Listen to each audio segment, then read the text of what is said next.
Okay, just can you give me your name and where you live, Ted? Ted Taylor, Paulbrook, Malvern.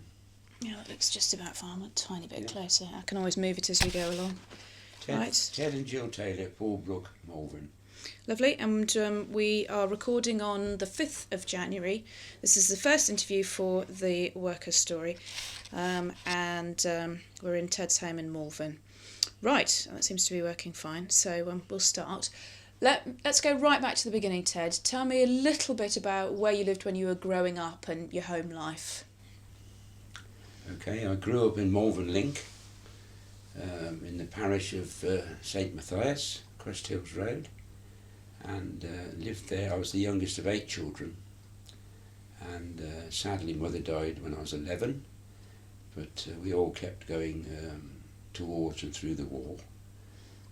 All brothers and sisters went through the war except myself and 2 other brothers because they were too young.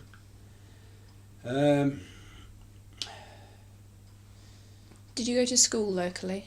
I went to school in Malvern Link, and then I was fortunate enough to pass the entrance examination for Hanley Castle Grammar School, as it was then, in 1947, 46, 47, where I stayed until I was 16. I didn't take extra exams at the end of that schooling because I was a bit of a duffer, but I did take my paintings that I'd done to Royal Worcester to hopefully to get a job in the painting department.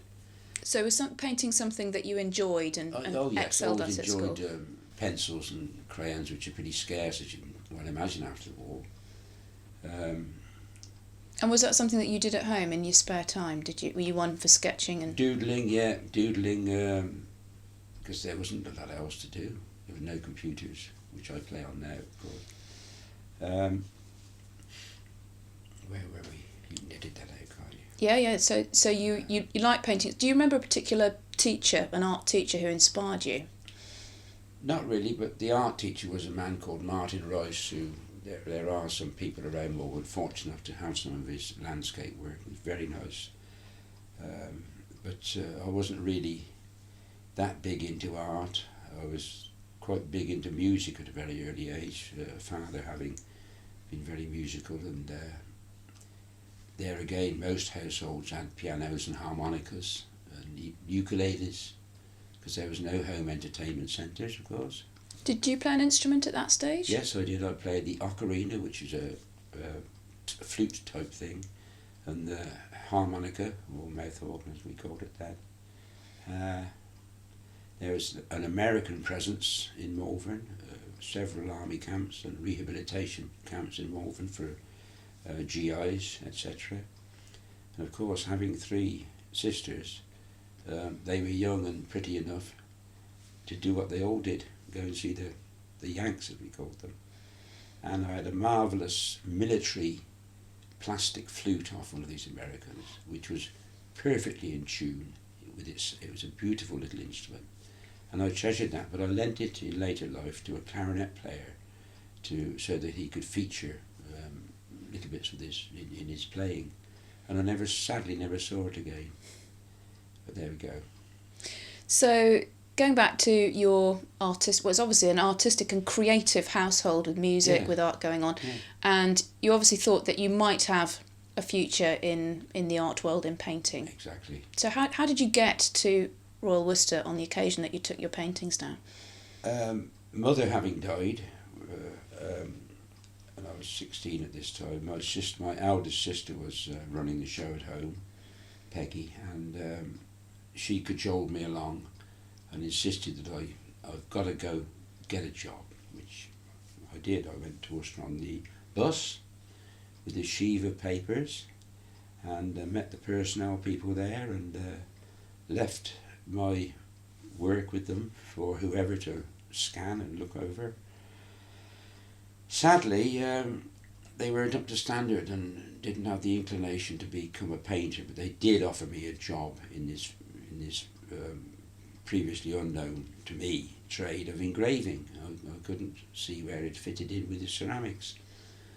So I was taken into the engraving shop to meet the foreman, Mr. Burgess.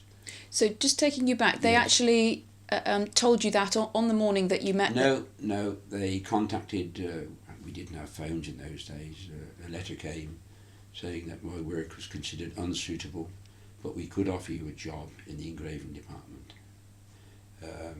which I went and looked at, and it was a very, very different world to anything I'd previously seen. A sort of almost Victorian workshop with men in old men I'd never previously realised existed, with wonderful arrays of tools. So I said, well, and my sister said, give it a shot. So I gave it a shot, and here I am talking to you. How old were you when you started at the factory? 16. And can you remember that first day? Oh, I can. I didn't know what to wear. Should I put a tie on?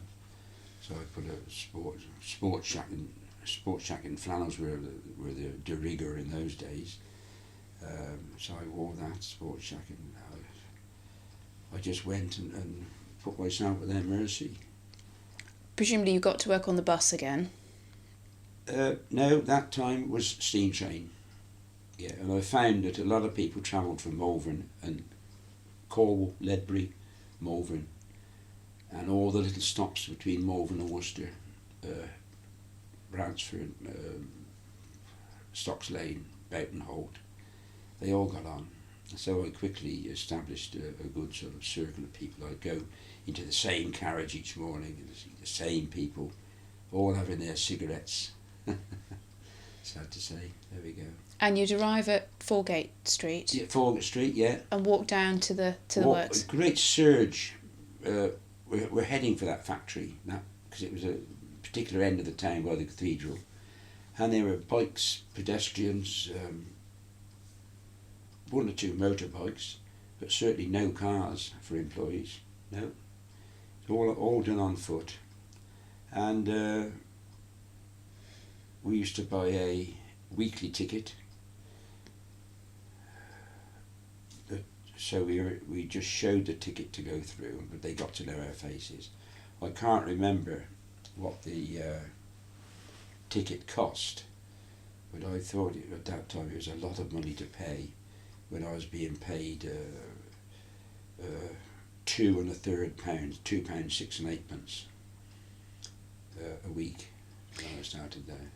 So going back to your first day, when you first arrived, were you shown around? What happened to you? Were you just taken straight to your new department? I was put in a chair along a row of windows and a bench that looked like it came from the Ark.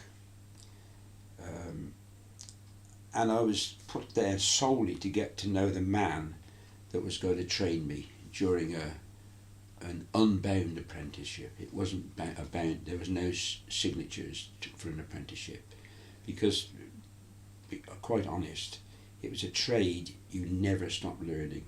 Your whole life was an apprenticeship. So when I finished, I was still doing things which I could introduce a new shaped tool to, or so there's a lot of making of one's own tools. But I was sat next to Mr. Humphreys, and I just watched what he was doing, and he would explain, and it was 2, 3 or maybe 4 weeks before I actually had an engraving tool in my hand. But at that stage it all began to happen. Was Mr. Humphreys, tell me a little bit about him. Was he friendly? Was he pleased to be able to explain his trade to you? Yes, he was a lovely man. He suffered quite an injury in the war, because he was in the long-range desert group, which involved explosives, and part of his face had been reconstructed from his buttocks. So there was a long-standing joke there, which I won't repeat. But he wasn't disfigured. He was a very fit, angular man, and he never stopped helping people, and he helped me. He was involved with the great big tenements buildings which were along Deansway, and also in Dalday, And Frank, which was his name, Frank Humphreys, ran boxing classes for these underprivileged boys and introduced them to the fitter side of things, because Frank was quite an athlete, and had done boxing and athletics as a young man. And during his service in the army, he'd always competed in running races as such. So he obviously wasn't one of the older generation. He'd been through the war. So Frank, how old would Frank have been then? 30s, I suppose. Yeah. He So he probably, probably seemed old to you. Yes, because he smoked cigarettes in a pipe, and introduced me to smoking, sadly. So did you smoke as you worked? Not at that stage, I didn't. But did he? Oh, he did, yeah. So at the desk, at the bench? Yeah, at the bench, they all smoked. There was one exception, Bill Meadows, who you might know because he's quite a well-known photographer, Royal Worcester, Bill Meadows now. But he worked there until he went and became a freelance photographer, I believe. But they all smoked.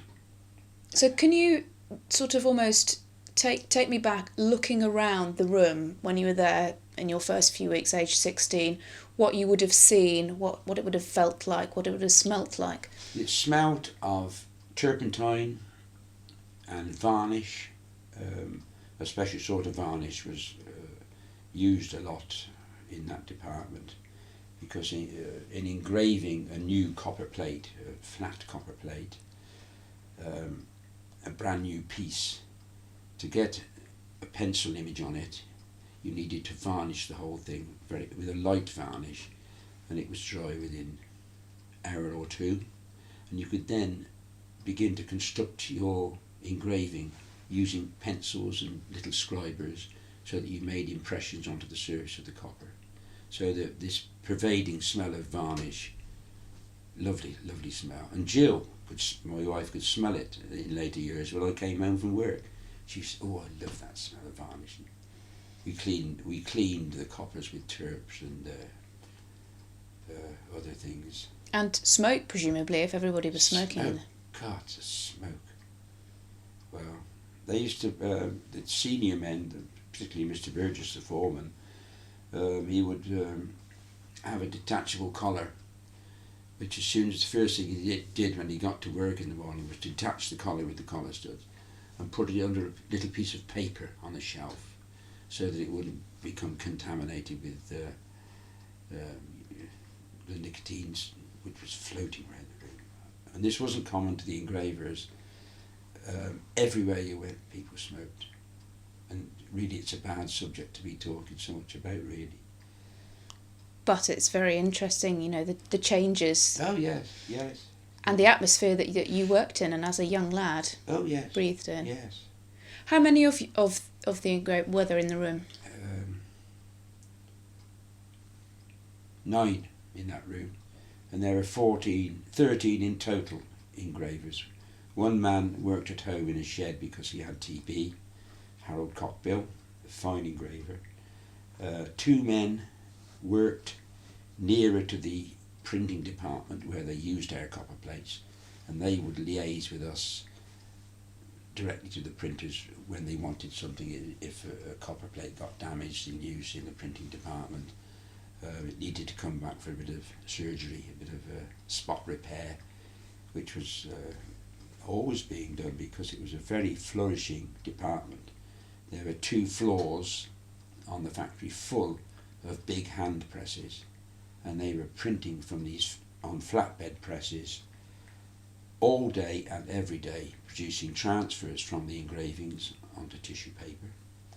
And each press would have 3 girls working with it, one to cut out, one to trim the excess paper off, one to lay down on the whiteware, another to rub and wash off and leave the impression on the whiteware for firing. Right. Could you Take me through then the engraving process. You've started by saying you had the copper plates. Where did the copper come from? How was it delivered to your room?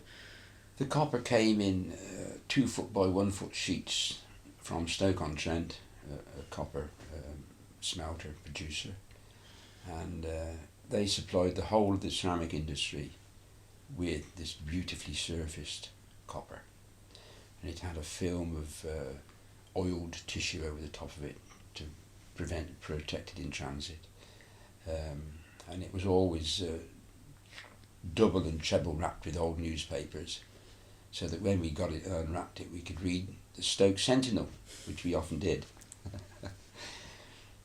How was it delivered?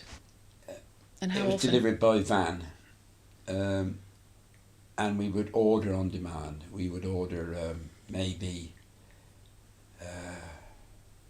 50 planks. A plank was 2 foot by 1 foot, so we'd order 50 planks. We would saw in our own department to our required sizes. Now, a 10-inch dinner plate would require a piece 12 inches square, so we would just hand saw in a massive wooden vise. And you would do that yourself? We would do that, yes. Mr. Burgess usually did that. And he would also dish out work to us. But it wasn't until I came out of the army that I actually tackled a production plate. So I was learning the ropes for 2 years, 3 years maybe, with Mr. Humphreys, my tutor. And he did a good job, and he got me moving pretty quickly. And being quite a practical person, I was able to quickly pick up the various methods of sharpening your tools, because it was essential to your tools were as good as your work was as good as your tools. So if you had good tools, a good eye, good work. What were the tools? Talk me through some of them. They were very primitive looking tools, which hadn't altered since the days of Robert Hancock, one of the earliest engraver at Royal Worcester in the last quarter of the 18th century, 1780s. They were tempered steel tools with a very slight curve on them, similar to what lino cut tools would be at school, that most people perhaps have a little dabble at lino cuts. But engraving tools are much finer, and you had a whole series on the bench, and these cutting tools, which are called gravers, would have various sharpened angles on them to give fine and coarser lines. But whichever one you were using, it was essential that it was sharpened correctly.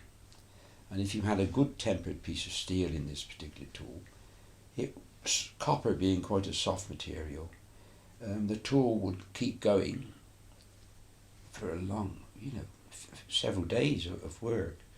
But you needed to hone it up a bit and keep it bright, and the work did come out better if your tools were properly prepared.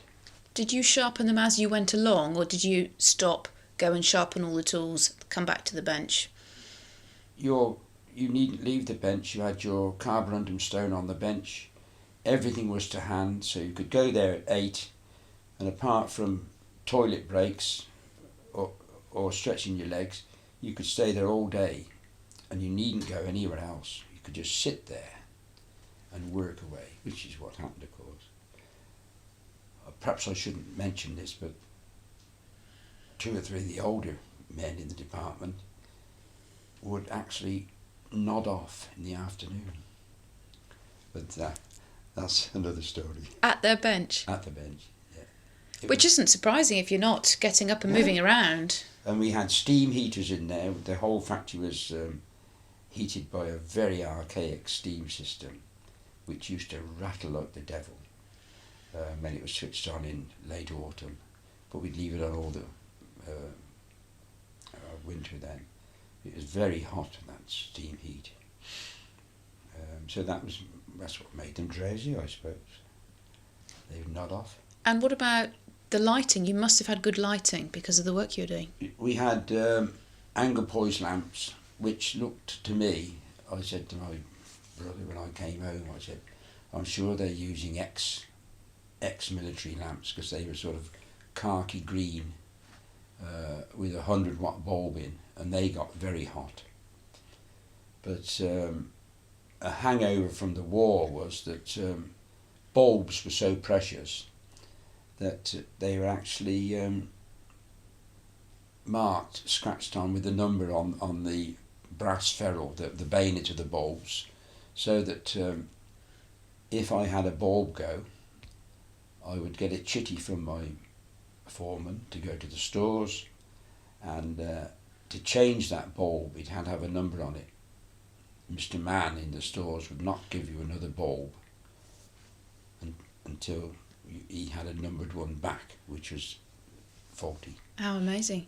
So you had your Anglepoise lamp above your desk. That's it.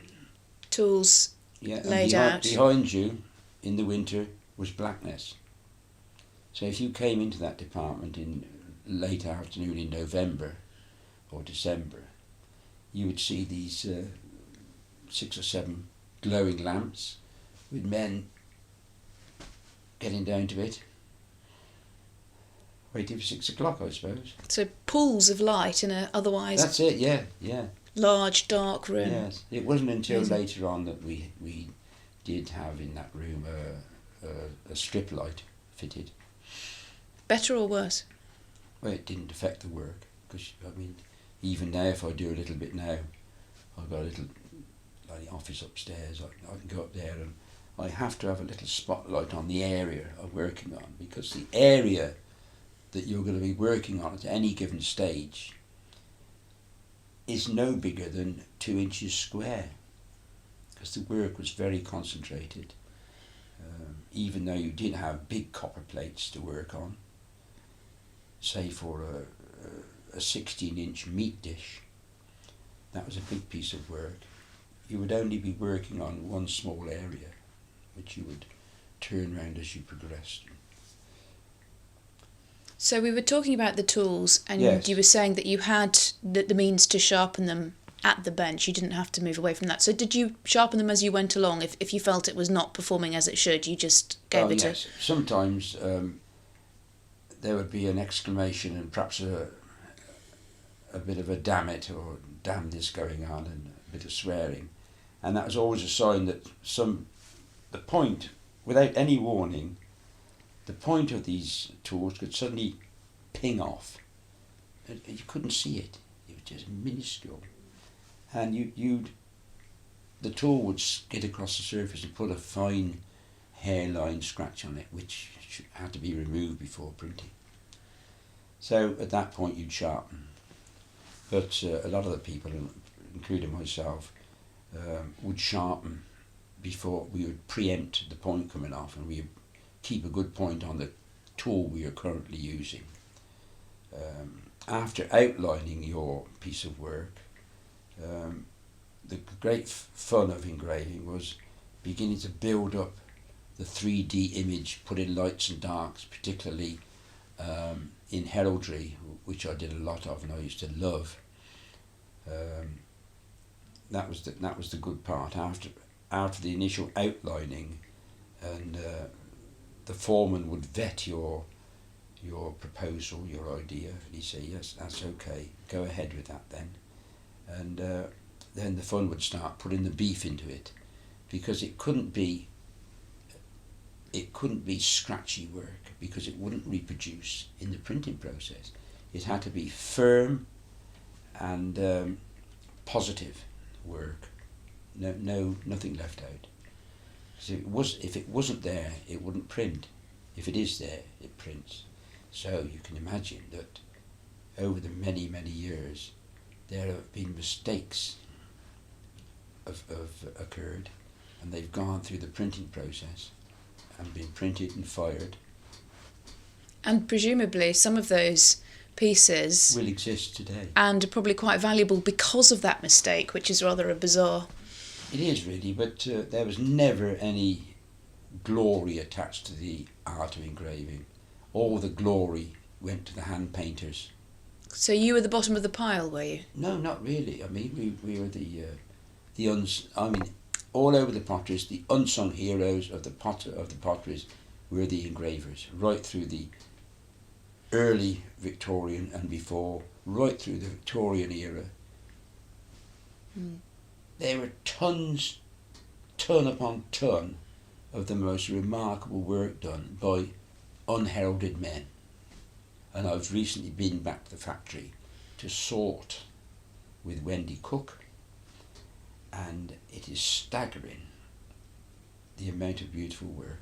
These are the copper plates that are in the archive. At the end of the factory's life, in 1947, after the war, for insurance purposes, the copper store had to be weighed and assessed for insurance purposes. So it was, and there are 28 ton in 1947, right? When I left,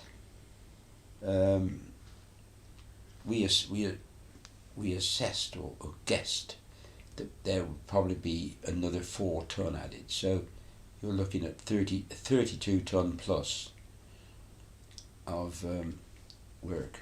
How amazing. Mm-hmm.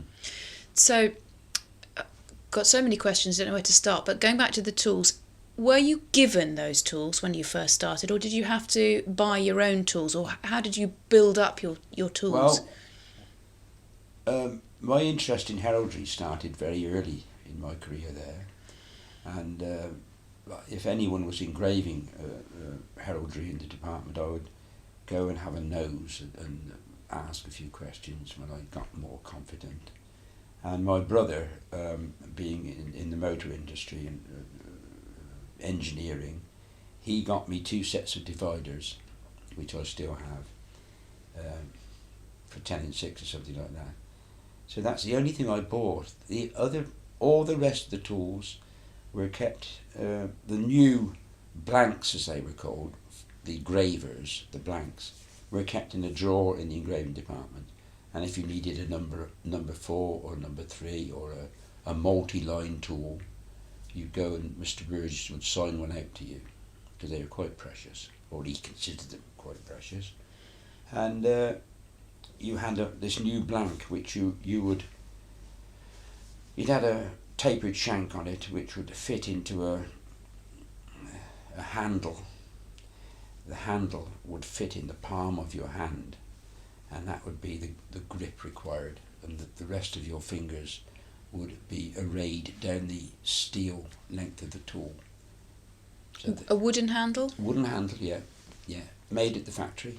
And were the handles important, as in were there some that were more comfortable or fitted you better? Yeah, absolutely, yes, because the handles were originally turned on a lathe, a wood lathe at work, and the bottom third of the handle we would cut off so that it would sit flat and it wouldn't catch when you're engraving. So you had a flat bottomed handle, and they would develop a lovely patina on them. I could go upstairs now and show you my tools. And those were the original ones that you worked with? I've still got original ones which I were handed down from older men when I was 16. I've still got them. So going back to whether you had your own tools or not, presumably you got used to using a certain handle and it became Correct, yours. Yes. And everyone would mark the back of their handle with a little logo. So I invented a little logo which incorporated my 3 initials, and that appears on all my tool handles, my hammers, everything that had this little logo on. But if I can just come far ahead for a moment, talking about that little logo which I incorporated C-E-T, lapped over each other. I was privileged to be sent to Japan in 1982 to do a 6-week tour of engraving demonstrations, and more than once I was asked through interpreters why I had the sign for yen on my tools. It was the same sign as they used for the Japanese currency, yen. How funny. Yeah. Extraordinary. That was always a good talking point. That we go back to you. Yeah. So we're going through the process. You've got the copper plates, Yeah. and cut them to the size you want. And you mentioned that you then varnished them. Yes. And that gave us a workable surface to draw on. And in cases, I mean, you must appreciate that there was no guesswork. You couldn't hand engrave freehand in our job. You were working to very tight tolerances because you were dealing with ranges of flatware which were pre-sized, fired in the kiln, 10-inch, 7-inch, 5-inch plates, tea saucers, coffee saucers, all circular. So compasses came into it. You had to have a proper circle. And if there were parallel lines within the design, which there often were, you'd strike all those out at the correct with your compasses. Now that compass mark being done with a steel pair of compasses, dividers, it wouldn't print. So all those lines were put on as a guide, which you would then engrave. And I always called engraving a left-handed job, because if you are right-handed and you've got to go round the circumference of a dinner plate, it's over 30 inches if you think of pi and the diameter. So to get the curve, the perfect circle without getting any elbows or lumps on it, the job had to be turned, your big copper plate had to be turned with your left hand at a constant speed, and the tool would be held in the right hand, and you would feed the copper round, and this engraving tool held in the right hand would take you a beautiful cut line out. And as soon as you stopped turning, you knew that if you weren't careful, you would get a little pimple on the scroll, so you've got to keep going. So almost your left hand is doing more work than your right hand, which is just a sort of stationary vice. You've got the hand-eye coordination, which came automatically to us. Really, in retrospect, it was an amazing system that you developed. Because if you had to do scrolls within a pattern, which didn't have to have elbows on them, good blacksmith scrolls, no flats. You were spinning this copper, not spinning it, but turning it and turning it. And, well, that's really the enjoyment of the job. Did you have to teach yourself? I mean, if I tried to spin something at a constant rate with my left hand, I'd be hopeless at it. Was that something that was part of the training that you really had to get used to? Well, we were told which way was best. You could go around the edge of a dinner plate, a 10-inch dinner plate, either clockwise or anti-clockwise. Now, there were men there that always did it anti-clockwise, and there were those that did it clockwise. Could you tell in the end result? Not really, no. So when you're drawing the lines on with pencil, are you following a pattern? Well, we were given a brief, and particularly in the, can I suggest we take a piece of heraldry? Now, heraldry is very exacting, and it's all controlled by the Royal College of Heralds. So if we're doing royal coats of arms, etc., we would always have artwork from the Royal College of Heralds. Now, there's still some at the factory in the old bits of paper from them. But we had to do it, say, if we're doing a dinner service for the Duchess of Kent, or we'd have to have the Kent's crest or coat of arms on it. And of course, what goes onto a coffee saucer would look silly on a meat dish. So you're dealing with 3, 4 or 5 different sizes of crest or coats of arms. Exactly to the same scale, just scaled up or scaled down. Yes. Now, if you get really tiny, and say for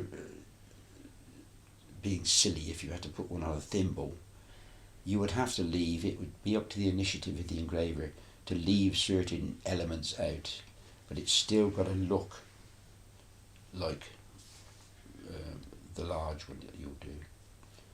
But we had a wonderful machine at work called a pantograph, and it's still in the museum.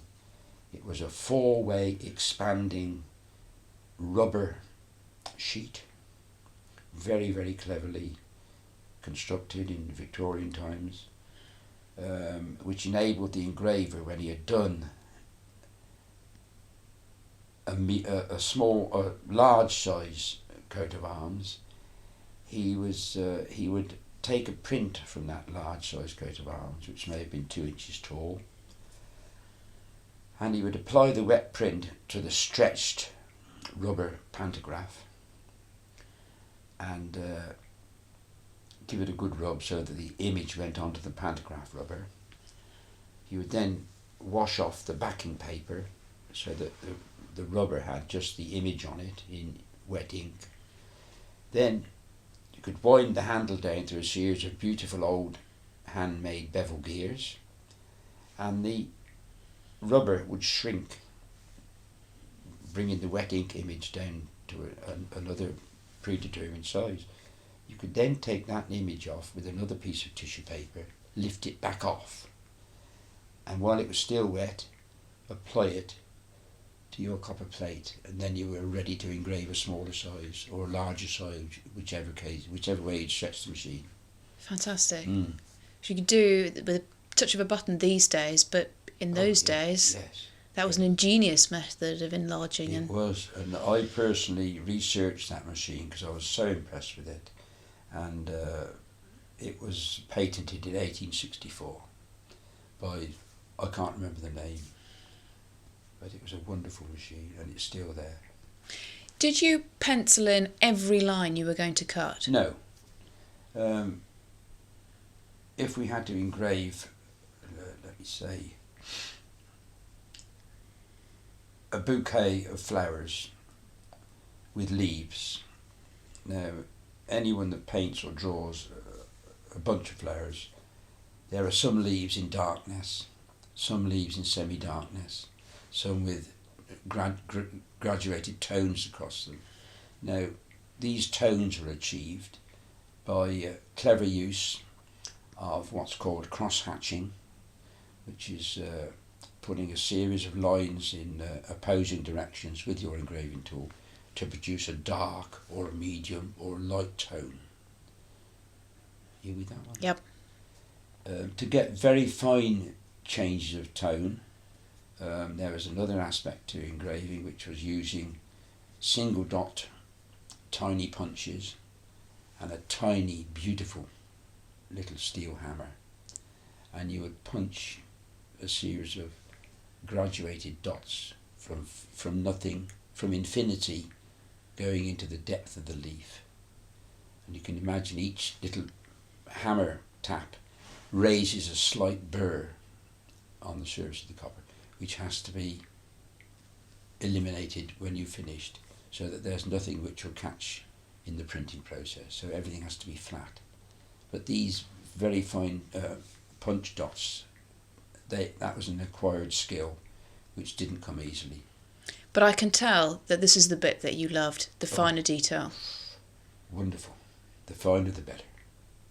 And that was all to your discretion. That was the point where you got the outline, you could fill in the... Yeah. So really, you were quite powerful in that you were responsible for what was actually going to end up on the Chinaware. Yes, but if it wasn't accepted, there was one particular pattern called Delector, which involved the use of the hammer and punch to a great degree, and the Delector pattern was comprised mainly of big, soft English fruits, which was a very challenging thing for an engraver. They tried using two engravers, Mr. Humphreys and Mr. Cockbill, who works at home in the shed. And Harold Cockbill's was considered perhaps the most consistent use of the punch. And Harold did Harold did all the delector coppers, because if Harold did a 10-inch plate and Frank did a 7-inch plate, there would be a difference, because the weight of hammer application on the end of the punch was critical, and you couldn't in your wildest dreams expect two men to use the same weight. So one man, Harold Cockbill, did all of the delector pattern. In his shed, on his own? Up behind Bath Road somewhere. He had TB. But was obviously well enough to work. Tremendous engraver. So, moving us on, you've engraved the copper. Yeah. What then happens to it? Well, in the case of a coat of arms, I'll stay on the coat of arms theme because I think it's the easiest way of explaining. Imagine the Worcester City coat of arms. It would have to be approved by the foreman and maybe the art director, who in those days was Mr. Ben Simmons. So they would come over and have a look at it, or you would take it to them? Yes. Yeah. Oh yes, because it was an important thing. If they were a very fussy customer, they would send a representative down to have the occasional look, that it was going okay. But all being well with the engraving, a test printing would be done, which involved that plate going to our printing department, and there'd be one man who did all the trials, and depending on what colour this engraving was going to be printed in, it could only be printed in one colour, you see. They would select the colour, they would warm the engraved copper plate up on a thing called a Baxton, which is a hot plate. They would have their colour prepared and being made very malleable with a palette knife, and it all came very automatically to them, but when the plate was of a certain heat, the colour would be applied to the surface of the copper plate, and the engraving would accept the ink. It was thick ink, almost like tar really. At which stage the printer would, using a dabber, which is a wooden ball-ended stick, thick, 2 inches, he would do a circular movement, working the ink into the engraving until he knew that it was all in there.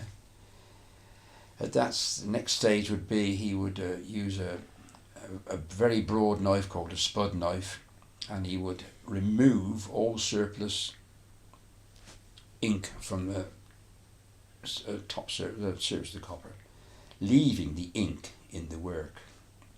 But to give it a final clean so there's no scum left on the surface of the plate, he would have a corduroy pad called a boss.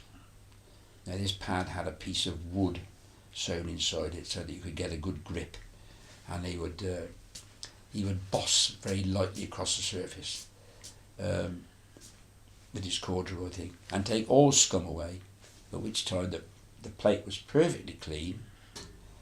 That was put on the bed of a press. A piece of wettened printing tissue, very thin, was lowered onto the surface of the engraving of the plate. A piece of square flannel of the appropriate size was then put behind the tissue paper. The big rollers through which it went were also covered with white thick flannel material, and the handle was pulled then towards the operative and then away from the operative, so that the engraved plate went through the press and back through towards the operative. Now the heat of the plate and the pressure from the press would have forced the colour onto the tissue, so that when he took his piece of flannel off and carefully lifted the tissue off, the image of the piece of heraldry was in reverse on the tissue paper. That would then be trimmed excess paper would be trimmed from it. And it would be applied in the appropriate place on the piece of white prepared flatware or hollowware. Straight away.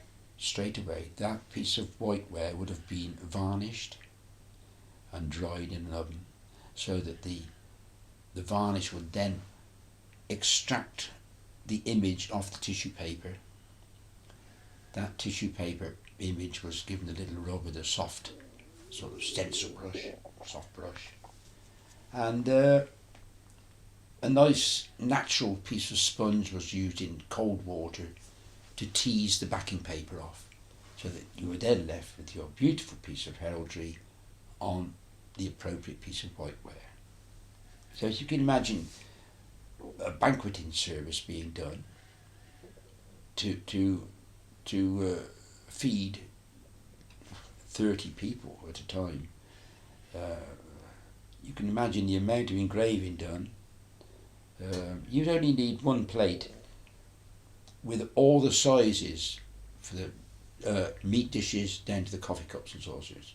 You do 3, 4 or 5 sizes of your coat of arms, and that would be used by the printer to print that whole range. Now, if any damage occurred during that printing process, it would come back to, if it was a severe cut with one of the cleaning knives, we had ways of getting it out. So, well, talk me through that. If a damage occurred, or presumably if you made a cut during the engraving that shouldn't have been there, there were ways of lifting it, were there? Yes. We had a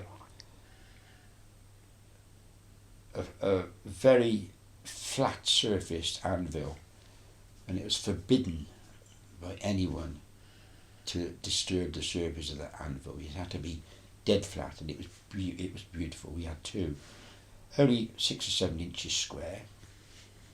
But if a mistake was made,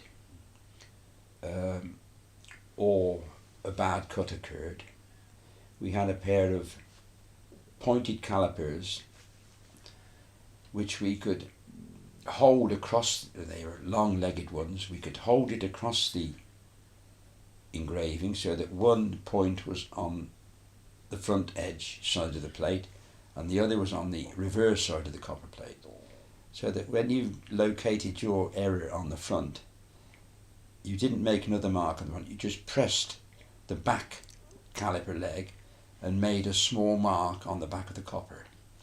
So when you turned the copper plate over and rested it on this beautifully smooth steel block, there was a special punch in the department and a special hammer which had a good bit of weight to it, a 2-pound hammer, very, very old. That area, you'd made a mark on the back of the copper plate. You would, well, Mr. Burgess used to usually do it because he was the only one that would take the responsibility, but as time went on we all did it, get mistakes and things out. A sharp blow on the back in the appropriate place, you turn it over and you see that the front had got a little sort of disturbance on it. That was in fact a tiny lump, the copper being soft and the thrust from the hammer on the back had caused a little sort of a bit of a collision of steel and copper on the front. And if a little bit of abrasive stone and water was applied to that area, that little mistake or cut or blemish would vanish. Amazing. Because it had been raised, the soft copper had been raised against the steel block. And then did you have to flatten it again? Yeah, just carefully stone it with abrasive stone and water until the blemish had disappeared and the little hump that you'd raised had gone. And then you had to re-engrave that area. So there was a lot of that went on. Yeah. I mean, months of the year were spent repairing production coppers because they used to suffer. Well, they must have got worn out a bit by the constant going through the... They get worn. Some of the big running patterns, we would have sets of duplicate coppers on hand all the time, so that if a 10-inch plate copper was taken out of production for repair, there was a backup. So that. Were there ever more than one backup, or was? Oh yes, there was Regency pattern, which ran for 50, 60 years on that transfer printing process, it might have had 8 10-inch plates, 8 7-inch plates, 8 6-inch plates. There was always one that was in good nick and on the go. That's right, and yeah. replacements waiting in the Yeah. wings. And our old friend Harold Cockbill, his bench at home was tooled up to do Regency. If there's any Regency pattern to be done, Harold did it. Of course, when Harold died, there was a lot of head scratching because there was a lot of specialist tools used to produce that pattern, which is quite a complex pattern. So we've got to the point where the print is on the whiteware. Yeah. What happens to it then? Just take me through the end of the process briefly. Print on the whiteware, and if you touch it, it will smudge. The printer, he'd taken a lot of prints off a particular plate, and he kept his 3 girls busy. He would take time out to do what he called mending. Now, he would have little sharp and pointed sticks like he used to use old paintbrush handles. And if there's any little tiny bits of foreign, a bit of ink which shouldn't perhaps be there, or maybe a tiniest hint of scum, he would remove that. Okay. But when all that was cleaned off with meths, it would leave that nice crisp print on the ware that would be carefully stacked with all the other printed pieces for the kiln. And it would either go to the customer as a single colour print, or in the case of expensive heraldic pieces, it would go to the enamellers and have different colours applied in the little panels of the... So it would be painted after it had been through the kiln? Yes, enamelled usually. Enamelled, okay. But that was a very expensive process. Right. Yeah, most of the heraldry went out as single colour. So was that the bulk of the work that you did, engraving things that were going to go out in one colour, particularly heraldic stuff? Oh yes, yeah, and anything with text on it, script writing and specialised writing, I got very involved in that. When you were engraving writing, did you engrave it the right way round, because it became the wrong way round in the transfer, but then was put back on the whiteware? It was so the we right way always round engraved the correct way. Yeah. Yeah. Do you have a memory of the most favourite piece that you engraved during that early period? The early period. Well, I used to love monograms which involved the intertwining of letters, leaving the surname initial, the prominent letter, the most heavily decorated. So they were always good fun. But I can't recall from that early time I was there. It was all quite routine, and we were working under a foreman he went there in 1905. So quite an old man. And he retired in 1970. He was there 65 years. Goodness me. Yeah, and I took over from him in 1970. The foreman's job presumably was to check everything that was going through his room, but also to dish out work to the various engravers. Oh yes, yeah. So it came to him from... It came to him, there was a very strange setup then. It was single people that did the same job all their life. Dolly Glover supplied us with a lot of orders, but Percy, my boss, Percy Burgess, would work in cahoots with the art director, Mr. Simmons. And Mr. Simmons held sway over everything, and he would make sure that Percy was getting the work through and this sort of thing. But until I took over, which was really the beginning of the fall of the engraver's empire, really, throughout the industry. It was being superseded by different techniques. Computers started to be involved. How early would that have been? 70s? After the 70s. Okay. Yeah. So what other techniques were up until that period were used? At Royal Worcester, like most ceramic companies, potteries, large, small and indifferent, they were using water slide transfers, coloured transfers, multicoloured transfers, i.e. Evesham pattern, very famous at Royal Worcester. It was never an engraved pattern, it was always a lithographic transfer. When did lithographic transfers come in? I suppose we started using them heavily. Well, they were using them when I started at the factory. There was certain there was a lithographic department there, full of girls, which all they did all day was apply lithographic transfers. How's a lithographic transfer made? I couldn't go into I never knew the sort of technical details of how they're made, but a lot of them obviously have to have artwork too, so that your engraver was getting involved in that, you see, providing outline work for lithographic transfers to be made. But I don't know, I'm not familiar with the process because that all took place in Stoke-on-Trent and elsewhere. So that didn't actually happen. We didn't make Worcester. lithographic transfers at Worcester. So you got the lithographic transfers They were bought in. Ah, Like and then the department just your put them. Evesham, your holly ribbons, your whatever. We just put on in Yeah. Worcester. Mm. Was there a certain amount of disdain in the engravers department for the lithographic transfers? No, I never sensed any problems there. The only thing which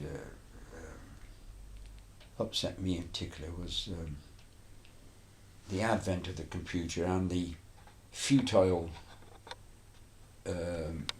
efforts to produce work of a quality of engraved work, and it didn't then, and it still won't now. You can't do it. Are we off again? Yeah, we are off again. Just to have a break from the process we've been going through, tell me a little bit more about the sort of social side of work. I've got this vision of this mass of people descending on the factory in the morning. Yes. Was there a hustle and a bustle, and was there places to put your bikes, and was there a clocking in clock, all of that kind of thing? There were bicycle racks for those that cycled. There was a small area for motorcycles. There was no allowance for employees' cars because you could count them on one hand who had cars. One engraver had a car, a singer, but he had to park it in the street. The directors had cars, so they were always lined up by what is now the best shop on the cobbles. They were lined up there, 4 or 5 big black cars. The rest was all Shanks's pony, walking from the station, walking from the buses, all the villages, Hallow, people from Hallow, Kemsey, Upton, busting. And it was lovely. It was like being part of a Lowry painting. It come to life, really, walking to work. And of course the style of clothes then wasn't, I mean, I'm quite stylish these days, more so than when I was 16 or 17 or even in my 20s. The dress was very dowdy. And of course women will be good looking whatever they wear, so there's always the nice girls there, plenty of girls. So did people have overalls at work to put on over their normal clothes, or did you work in your everyday clothes? We worked in our everyday clothes in the engraving department, and on that subject we had a young chap who actually came to work, perish the thought, wearing a pair of jeans. Now jeans were frowned upon, and Mr. Burgess, that was my boss, so it must have been before 1970, he said to Lawrence, the lad's name, Lawrence, he said, engravers don't wear overalls, don't come in those again tomorrow. He referred to jeans as overalls, so it was grey flannels or corduroys, little sleeveless jumper in the autumn perhaps, and always the collar and tie. And hats? Do people wear hats? Yes. Caps? Caps. My foreman, I keep going to him because he was quite a character. He used to come in a very nice trilby, and he would put that under a piece of paper on a shelf, and on his desk he had a greasy old cap which would fold in two, and it was always folded in two on his desk. But if he had to go across the factory to the loo or to visit anyone on business, he would flick this cap into its shape on his head, the flat cap. But he never wore his trilby round the factory. Always wore his flat cap because he was totally bald. And the trilby was just for to and from work? The trilby was to and from work, yeah. So did you have a cloakroom outside your... No, where did you put your coats and hats? A row of coat hooks along some tongue and groove boardings. It was very, very primitive in there. One area of the wall was used for measuring people's height. Everybody used to get measured up when we went in, just a point of interest. If we had a very short person come in to work there, he would stand against the wall and have a ruler put over his head and mark the appropriate thing on the wall, and his initials and the date would be put. It was just purely for interest, it wasn't... Just for fun, yeah. You know, for many years a chap called Tony Sale was the tallest chap we'd ever had there. He was about 6'2".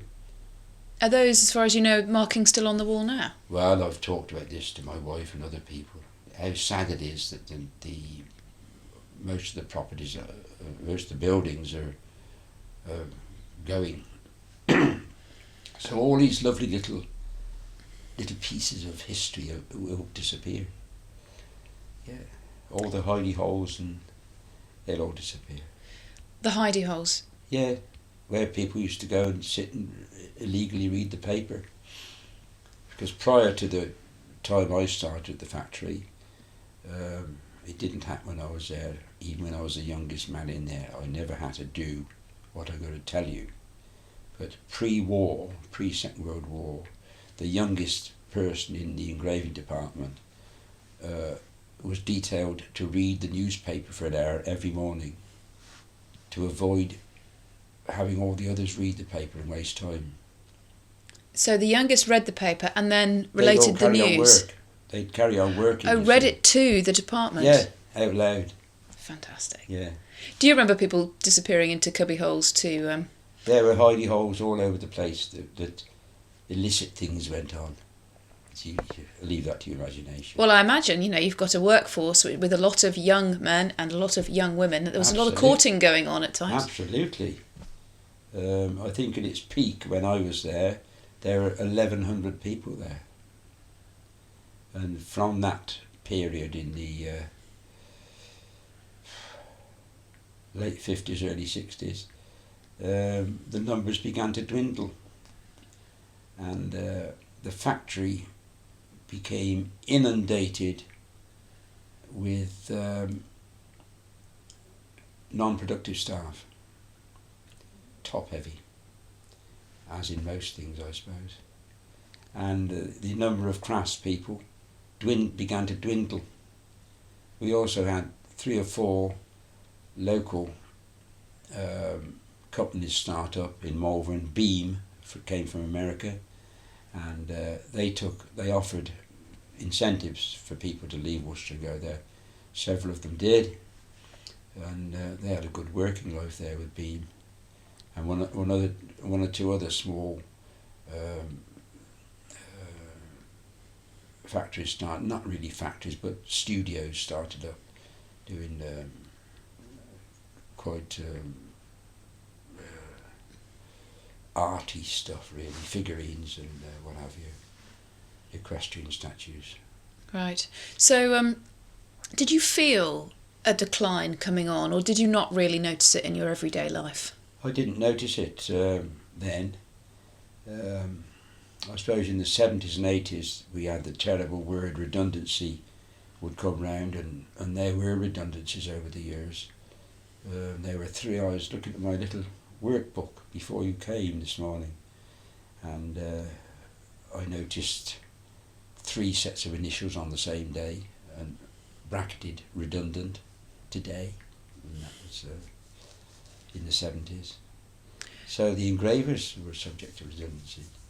If there was somebody, perhaps a young lad who came in as an engraver, who wasn't quite up to scratch, would they be got rid of? Would they be moved departments? How would they deal with somebody who didn't quite make the mark? The job was so concentrated.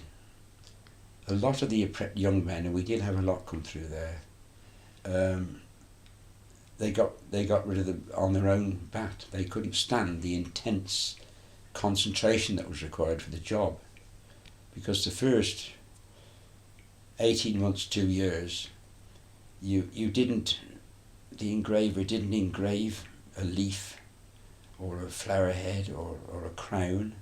All they did was day in, day out, line after line, filling the backs of old copper plates. They would clean them up a bit for us, and you would mark it off in a graph of inch squares, and you would just sit there with your single tool, and you would practice doing lines. Was it ever boring? Boring. I mean, boring wasn't the word for it. It was punishment almost. But you stuck to it because you knew there was light at the end of the tunnel. Oh yes, because you could see what happens in later life, what comes your way, and it did big time for me. So I'm forever thankful to my elderly sister for making me go and sticking it out. Can you remember the very first thing that you engraved that you saw on the chinaware? Yes, it was a little leaf pattern called Ferncroft, which had quite a life. Ferncroft did, quite popular, but typical 60s. What was that moment like though, seeing your work? Oh, it would make you feel quite buoyant, yeah. And of course you want more then.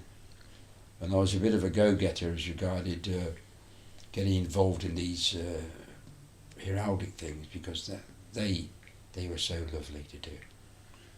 And the nicest piece of heraldry I ever did, it might not come under the category of heraldry, but for St Bartholomew's Hospital in London, the chap that founded that was Henry VIII, and they had a commemorative 400th anniversary or something like that, and they needed some wall plates, and the central motif on this was a facsimile of Henry VIII's Great Seal, and I was charged with doing that job.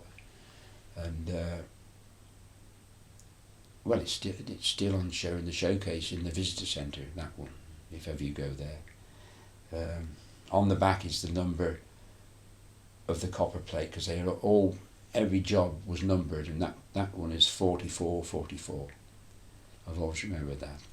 How long would it have taken you to do? That one, I had to work to a pull or an image of the original seal. So that in itself was, having that sat by you on the desk, and I had to, because it was slightly oval, the image I had, and the one I had to do had to be perfectly circular. I had to make a lot of little adjustments, which are so little that you wouldn't notice. It was only slightly oval, though I could never have done it oval, because I had to strike all the circles in my calipers to get the skeleton of this big seal down. It was all based on a big circle with Henry in the middle with his wonderful beard and moustache and all this, and his puffy cheeks, and the inscription around the edge in Latin and all this other stuff. Very, very nice job that was. So in a time scale, days, months? Oh, not months. Weeks? No, not weeks. It might have been, you say 11 to 15 days concentrated work. Okay. Mm. Going back to the social side a bit, after you'd done a full morning of concentration, presumably you had a lunch hour. Oh yeah. Was that the same as the morning in reverse, the sort of everyone disappearing out of the factory at the same moment? Well, we had a mid-morning tea break, and there was a canteen facility on the factory which supplied only tea. And to get tea, the youngest member of the department would have to go down onto the factory yard to a little cinema type or railway station type ticket office where Bill Poole would be sat me. I think Bill's still alive. Bill Poole issued the ticket safes to come out of the surface of the metal desktop, like a little slot, and you would wind something, a little ticket would come out with threatens on it, and you'd go with your threatening ticket and you'd get a jug of tea, which you took back to the department. And you had to pay for it, or what was? Yeah.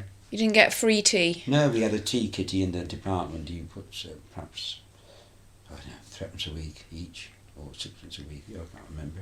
A few pence anyway, and that paid for the tea. Not everyone partook of it. Some brought flasks. And presumably you drank your tea from bone china. Yes, but you had to have one from the stores. You couldn't drink from a decorated one. It had to be white. But now, when I left, we were drinking out of stuff that was done for the Sultan of Brunei, and rejects. The more fancy the cup, the better.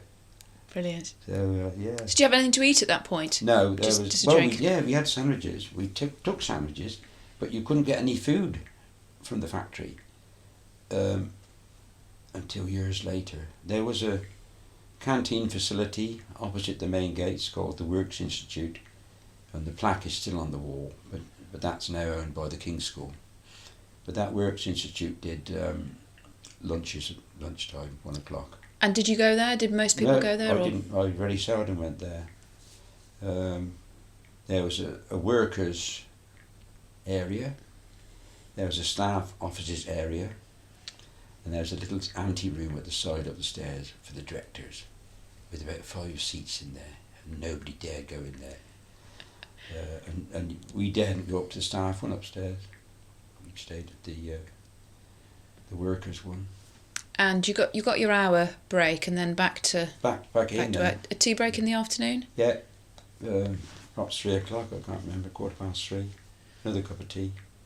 Did anyone go on the cake run? I've certainly heard that from other factories in town. No, I don't. I don't know of that one. You mentioned the Institute. I've heard mention of it before as a place of social gatherings and the occasional play or pantomime.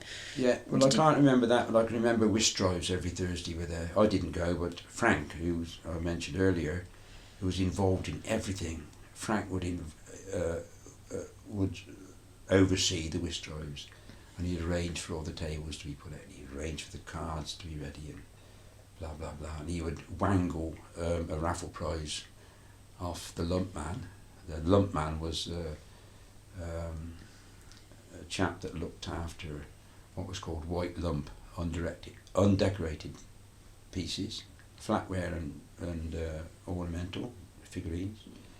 And the lump room would be open to certain people on certain days. And if it was our lump day on a Wednesday, we could go down in the dinner hour and see Bob Sherwood, or his predecessor, Lumpy Sharp, as he was called, Mr. Sharp, and you could buy white stuff, and that would have to be put into the commissionaire's lodge. You couldn't take it to your department. You had to go. You buy it, and it would be in the lodge when you went home at 6 o'clock. Okay, at a reduced rate. Oh yes. And so, did people do that to obviously for themselves, or did they also do it to sell on to? Oh yes. Once it was theirs, there was no law of what you did with it. A lot of people cold painted them. I mean, they would paint with enamel paints, like model paints or whatever paint was available. So dotted all over the place around Worcester. There's still some there, I expect now. Are these amateur painted Royal Worcester figurines? No back stamp. So wasn't just it was ornamental and flatware. It was anything went in the lump room that was. Were they seconds? They were rejects. Okay. Yeah, lump. White I love lump. the word lump. It's not very flattering, is it? White lump. Covered a multitude of sins. Yeah. Yeah. Of course, at the advent of home kilns in the more modern times, perhaps the 70s and 80s, it wasn't a bad idea to get yourself a few ceramic colours, get yourself a little kiln in your garage or your shed, and they're still doing it now probably. How often did lump days come round then for you? I think they're every week, I think. Yeah, because there was a constant stream of rejected ware, you see.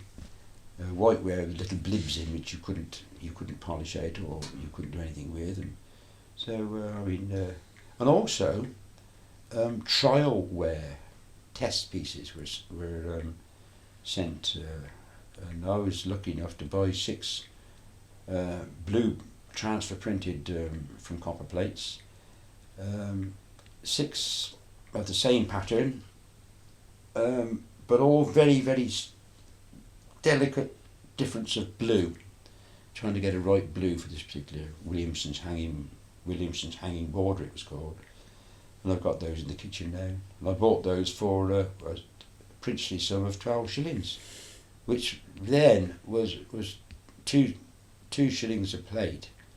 It was a big investment for me, but I was doing them. A good investment. No, they're not worth. You wouldn't get anything for them. Good for memories, though. Oh yeah, and I love them. They come out at Christmas if we have extra people here. Anything else about the social life in the factory that particularly strikes you to mention? Were the pubs that the workforce would regularly dive into at lunchtime or after work? Yeah, they did. There were some prolific drinkers. I wasn't among them. I never did that. Lunchtime. It was called the Fountain then. It was called the Potter's Wheel now, I think, in 7th Street, right outside the factory gates. And that was the Fountain was a good one. But there are other good ones in Sidbury which are now closed. The Red Lion and several others where they used to pop into. I know one of the engravers always went to the Red Lion because he met his betting colleagues there. They were big into betting. There wasn't much going on then. No lotteries, no scratch cards, nothing like that. I mean, the daring thing then was to have a bet. And presumably the works had a darts team and various other things. They had a photographic society, and before I was there, they had a cycling club. Also, briefly touched on a motoring thing. When cars started to come, I think there was a little motoring society there. Okay. As cars did start to come and presumably more workers had cars, how did the factory cope with that? And did they provide street parking? Right. And then the demand became so great that they had to find areas where as designated workers. If you lived out like I did in Malvern, you'd automatically get a car parking space. But those that lived in Worcester, no way, you can't have one. You should walk to work or whatever. It's got ridiculous, the car parking there. They even knocked St Peter's Church down. There you go. That's behind the St Peter's School where the museum is. I don't know whether you remember the church there. I don't remember the church, no. Well, an engraver, Roger Martin, was the last person to get married in that church, and I went to the wedding, went to the service, and not long after that, to everyone's disbelief, they knocked a church down now. And that's, whether you're religious or not, the work that went into that church, the stonemasons' work, and the beautiful Victorian central heating system which is in there with huge cast iron heaters, beautiful things. It was all put to the demolition ball. It wouldn't happen these days, would it? Oh. No, they'd probably convert the church into flats. So you've taken us Oh, yeah. neatly into the sort of Yeah. the 70s towards the 80s, when things were obviously changing in your line of work. What do you remember being the first major change to affect the engravers?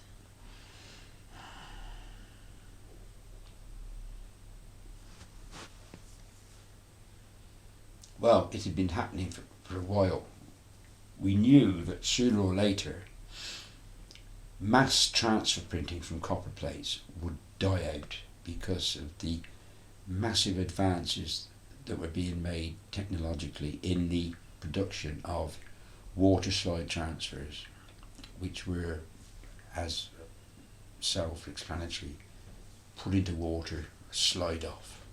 The image would slide off the backing paper and it would be applied straight onto the ware and squeegee it out to make it fit. Get rid of all air bubbles and this sort of thing. Straight to the kiln. No mess. So that was certainly the death now. The technological advances of water slide transfer printing. And that was coming in round about what time? Well, it was like most things in these craft industries. There are little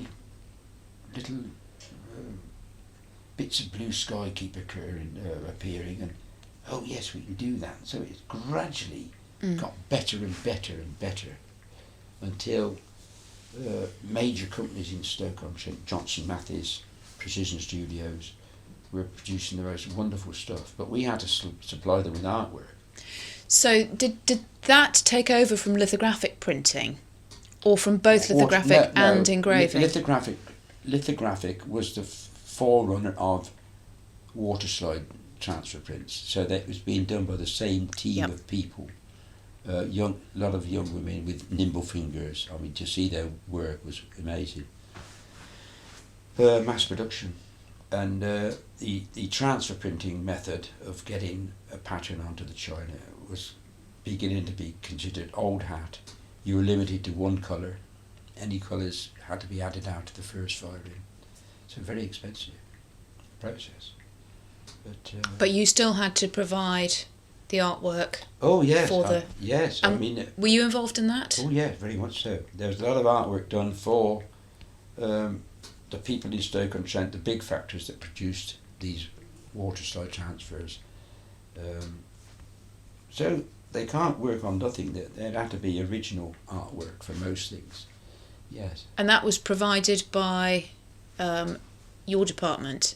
Yeah, like the art department. We became more solid up. The 2 or 3 engravers that were left, we became swallowed up by the design department. So you became designers? Well, we became design technicians. Okay. We couldn't be called designers, but we were because we were doing a lot of innovative work, and supplying the design department with original outline work or even detailed work. So you were effectively at this point putting down your engraving tools and doing most of the design in pencil or ink or. Well, yes, but even to quite close to when I left, I was still doing little bits of engraving work, and using a different method of getting an image from it, to hand straight over to a litho producer, transfer producer. So it would be original. They'd have original line work, which wasn't done with a pencil. It was still engraved, because you cannot equal the engraved line with any pencil, rotary pen. No way.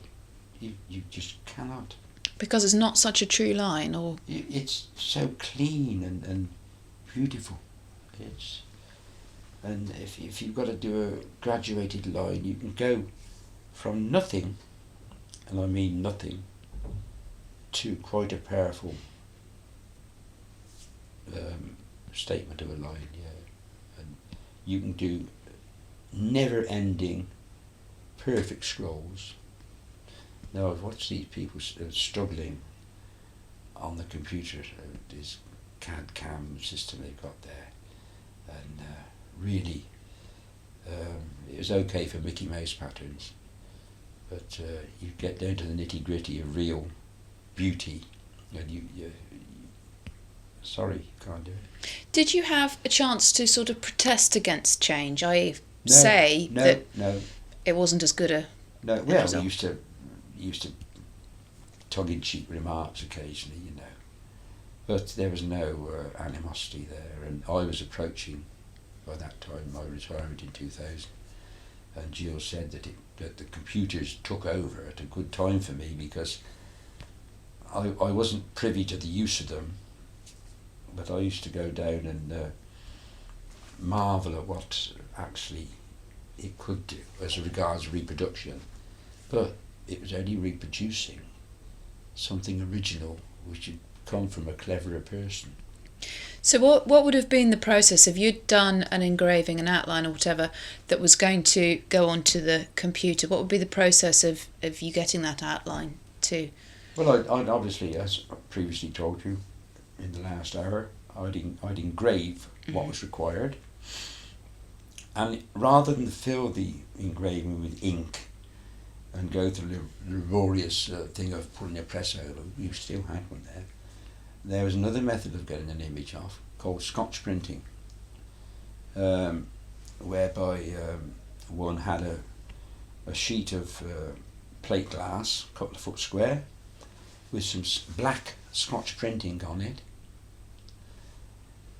It was lovely ink, and you had a 2-inch, very fine surfaced rubber roller. Okay, you'd load your roller on this glass sheet with only enough to do the job. You didn't have to plaster it, just a nice coating on your roller, and you'd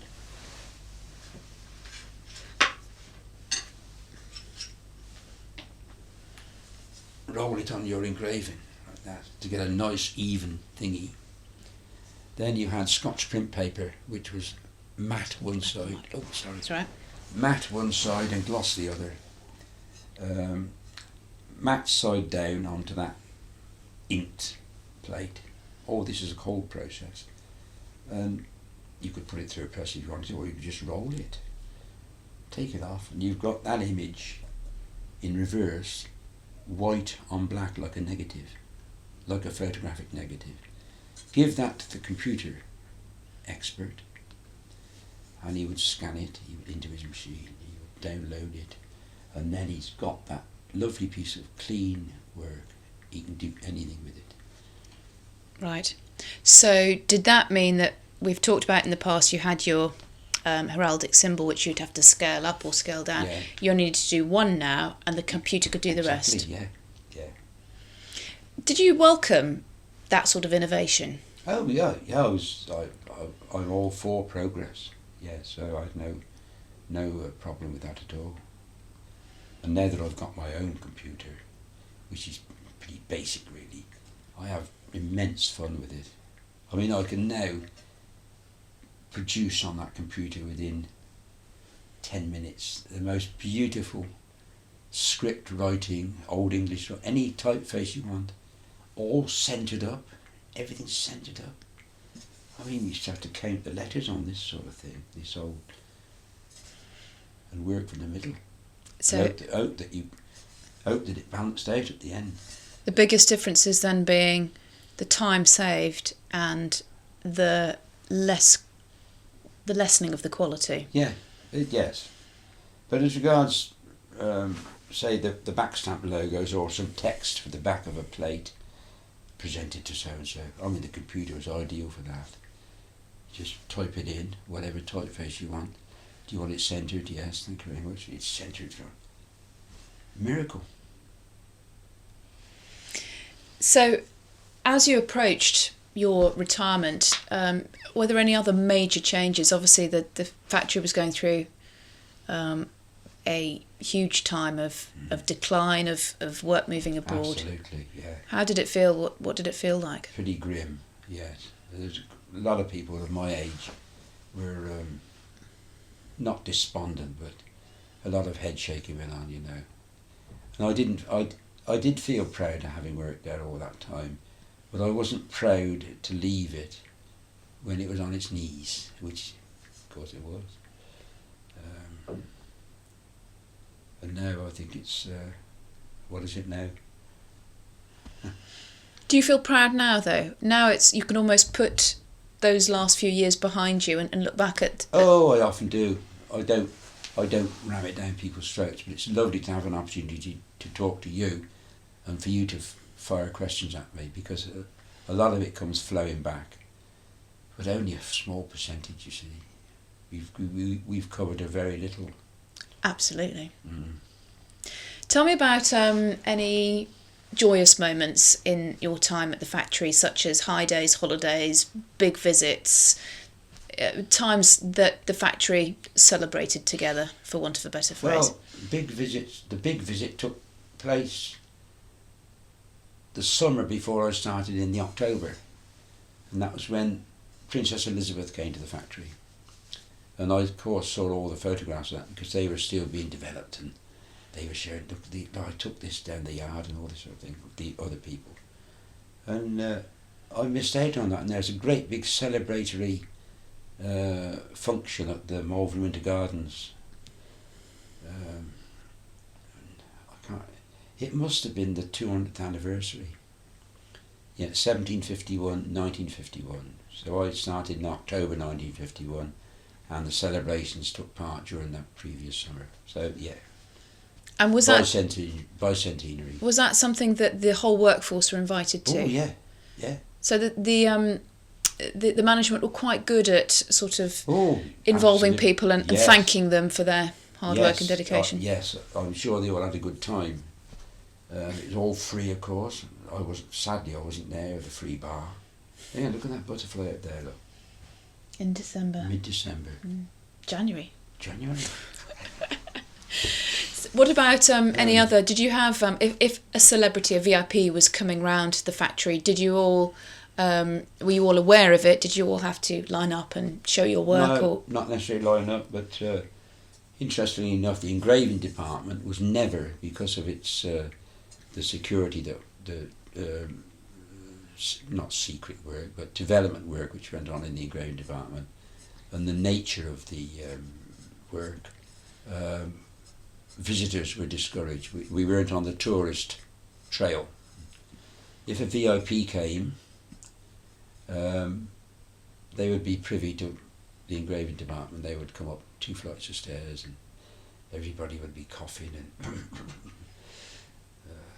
yeah. So. Do you remember any particular ones? Oh, I do. Yes, of course they didn't mean much to me when I was a young man there, but as I got established there, I went from just a little ant in the termite mound, so to speak, or the ant's nest, little small termite in the termite mound, and to meeting the Queen. In the year after I retired, I was called back, 2001, to actually meet the Queen in the museum and have a little chat, which was very... What was that like? Oh, it's magic. What does she ask you? Oh, she asked me about... she seemed to know what I did. Well, I don't know how they'd get round it, but I was introduced as so-and-so, and the good thing about it was that Jill was able to come with me that day, so that was lovely. She asked me about computers, the changes in modus operandi at the factory, and I said that over the years I had in fact worked on a lot of gifts that have ended up at Buckingham Palace and all this sort of thing. And, I bet she liked that idea. oh yes, it was only a couple of minutes. The highlight of that was that day was when Henry Sandon fell off his chair. He hasn't told me that. No, it wasn't funny, but he did. When you left, when you had your retirement, what sort of a send off did the company give you? Tremendous. And they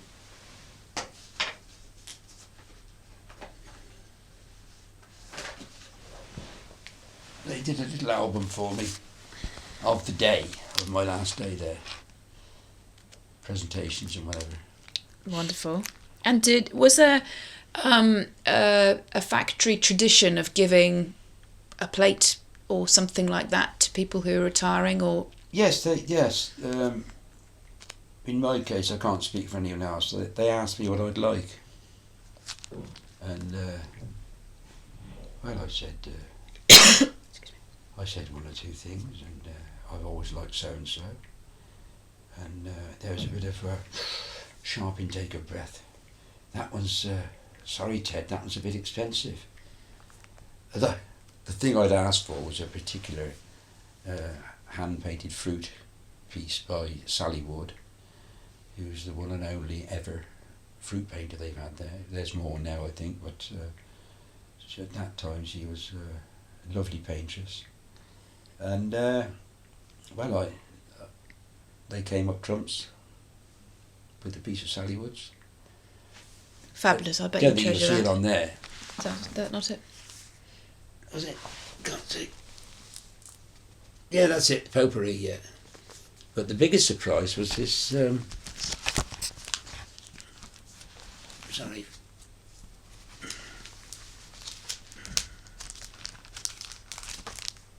Oh dear. That big bowl, big fruit bowl.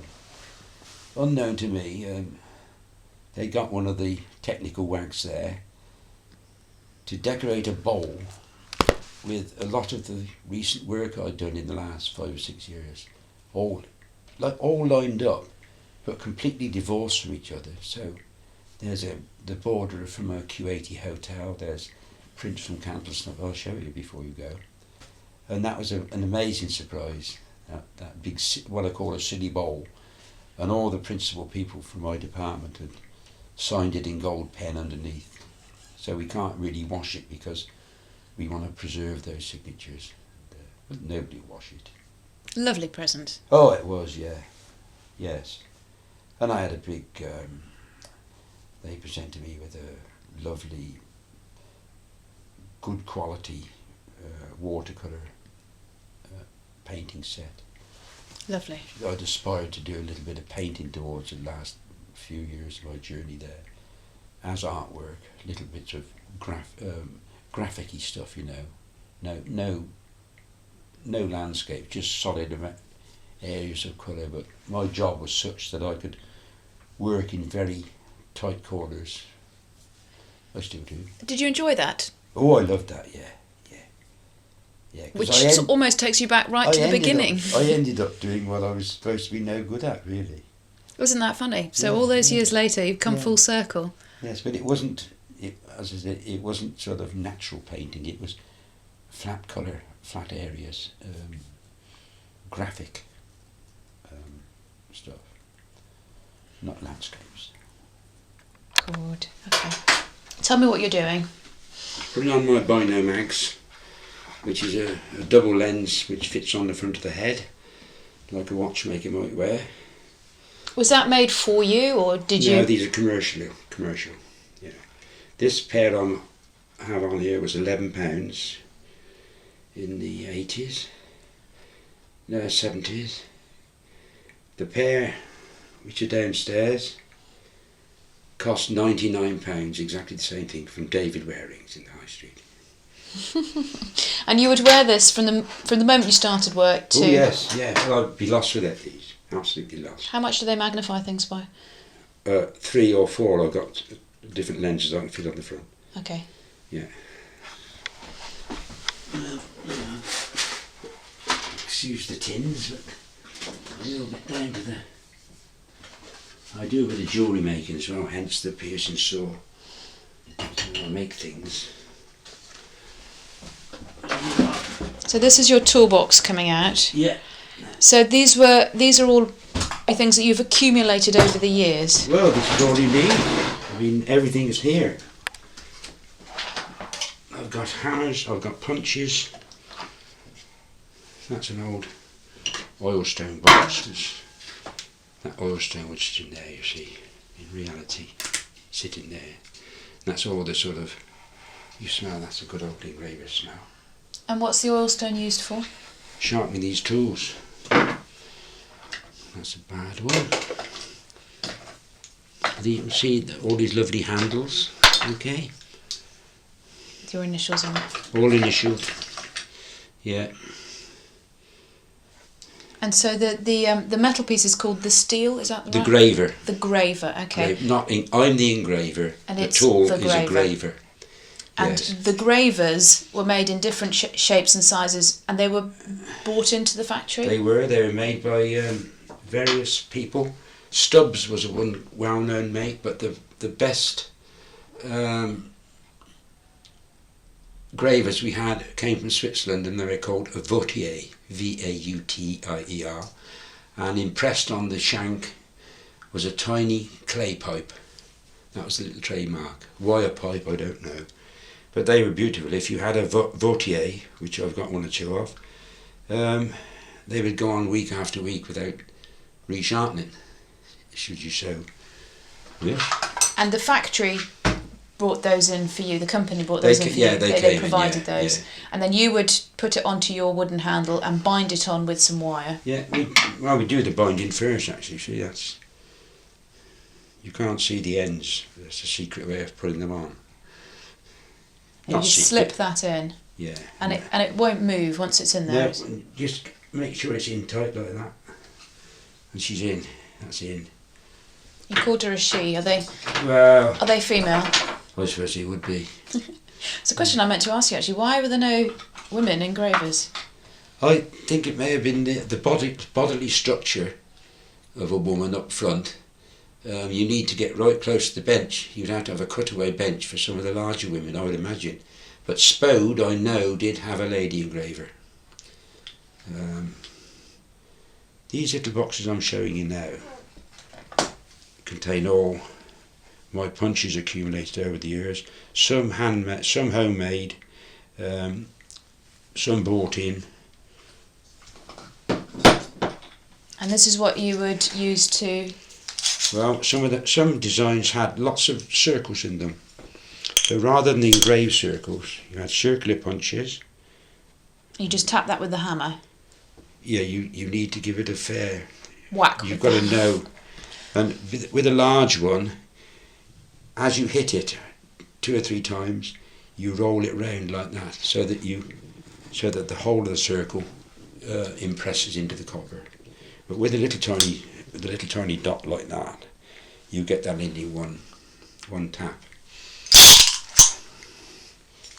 That's a shaving stick thing. Now this is a beauty. That is what the wages were paid out in. Oh. A wage tube. And everybody had those. Ingenious. Our engravers adapted them to hold punches, and when they ceased to use it, that was been. Oh, he's not sold it. There's another one now. They were paid in those tubes. How were you paid? Were you paid at the end of the week? Yeah. Which day? Thursday, generally, I think, as I remember. At the end of the working day?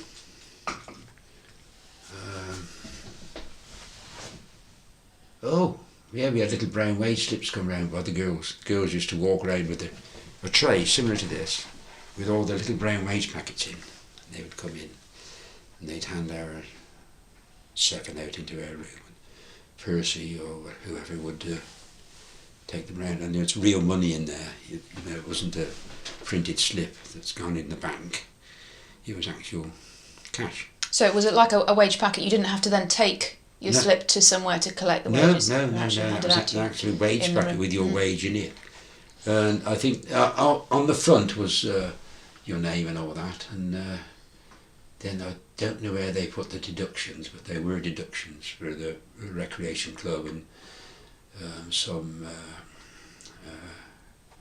You had the option of paying into a sick scheme and all this sort of thing. But Percy ran his own sick scheme called the Pitcher, the weekly Pitcher, which apprentices and boys under 18 paid £3 a week, men paid £6 a week into this Pitcher. And Percy kept that's my foreman, Percy, kept a log of who'd paid in and all this sort of thing. If I fell over and sprained my wrist, the pitcher would help me out. First he would be notified that Ted was away for 4 days with a sprained wrist, and I would have a little bit of monetary benefit from this pitcher fund. So you didn't get paid from the company if you were off, but this stepped in. That's right, yeah. And at the end of the pitcher year, there'd be a pitcher payout. And if not many people had tapped into it that year, you had a few bob at the end of the year, and then you start again. It sounds like a lovely scheme that you all looked after each other, basically. Well, yeah, it was like a very watered down version of the Freemasons, but we didn't have any privileges, of course. Do you remember ever being off for a while? Did you ever hurt yourself? Because obviously your hands were and your eyesight were your tools. It all kept pretty good, yeah. I can't remember having spells off until I passed the age of 60, when I developed Dupuytren's contracture in the fingers, which is a curling of those. So. Is that from the work that you've done? No, it's hereditary, and my fingers curled to such a degree that I couldn't, get hands in pockets or anything. So I went and had this one done first, there, and there, and straightened those out. Then this one came, and I had to go and have those done. Then this went again, and they had to do it down there, but now it's going again, look. Mm. But you can still work as accurately as you ever could. My music, yeah. But this is hereditary. It's a medical fact that it's a rogue gene from the Vikings. Oh, right. You've got to believe that. It's a fact. My surgeon told me, Mr. Ratcliffe. And I've done a bit of sort of nosing around on it. Were there any illnesses or conditions that affected people doing your kind of repetitive work day in, day out? No, I mean, your eyesight did fail, and my eyesight failed, because Percy didn't use it like modernity. He frowned on magnifying glasses and would only like you to use a single lens. But when these things came in, I mean, we almost had to use them secretly. Gosh. Yeah. Show me through the rest of the tools while we're here. Yeah. That's a flat scraper. Now, you've only got to make an impression, as I told you downstairs, with the hammer and punch into your copper, and it raises a tiny divot. Well, if you only got 2 or 3 to get rid of, this is very sharp. It was a saw blade, actually. It's good, very good steel.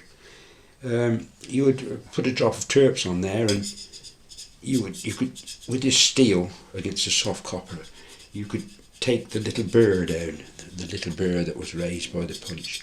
You could take it down. But if you had a large area of punching, say a tree or the side of a building, you would use it. You would put that on. You would put your copper on a lead-lined section of the desk, and it's only lead-lined to stop the water going everywhere. And you would stone that down with water and abrasive stone, like not pumice but similar, until you got rid of all your burrs and got back to the flat area. Excellent. Well, there's not a lot of use. Well, that's gramophone needles. That's the sort of joy of it, isn't it? It's the simplicity. No, those we all had stocks of gramophone needles. There you go, and we use these on a regular basis because a lot of the preparation for doing the engraving was using scribers. You perhaps put the pencil mark on your new piece of copper first, and then so that it wouldn't rub off. If you had a little detail of, say, a bird or a tree, and you needed to get it so that the pencil wouldn't rub off, you'd do it in with the needle first. Now these are gramophone needles, you see. Use those, and just needle it in very lightly like that, so that it won't print. That wouldn't print. But whatever you do to that now, you can still with your magnifying glass on, you can still see that line I just did. So effectively it's drawing, Yes, but with a fine point as opposed to a pencil. Yeah. How often would you use that? Would you use that on every... Oh, a lot, yeah. You use those a lot. Yeah. So it would come after the penciling process That's and before right, the engraving? Yeah. It's Okay. called needling. Needling. Yeah, needling. Yeah, I suppose you want to see me cut a little line, don't you? Go on then. Hang on, I've got to sort of have to move things around a bit with this. So I've got to sit down.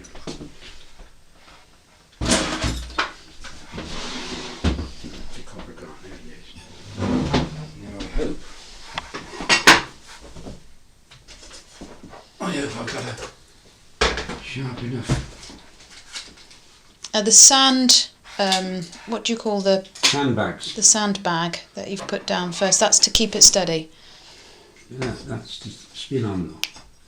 I'll show you. Just see if I've got one here that's sufficiently sharp.